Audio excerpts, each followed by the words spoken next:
Welcome to Editor Central Studio. Add a text plus effect and select a typewriter font. Type your required text and adjust color. Now copy your text plus effect to above layer and add in the text box.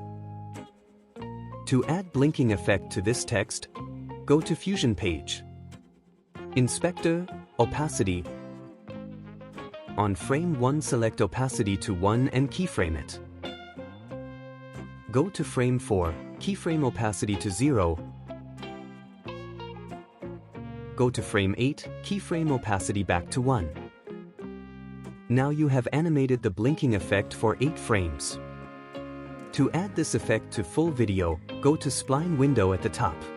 Zoom to fit screen if required. Select all 3 keyframes and press F key to flatten the curves at top. Now select the points again and click to this Set Loop option. Now your text is blinking. To create the moving animation, keyframe the marker of X position at frame 0 and add another keyframe on 3-second mark where the effect ends. Your moving marker is ready. Finally, now set keyframe the right on at 3-second mark to your bottom text. Go back to frame 0, keyframe right onto the lowest value. This will create the right on effect. Just add typing sound effect and you're ready to go.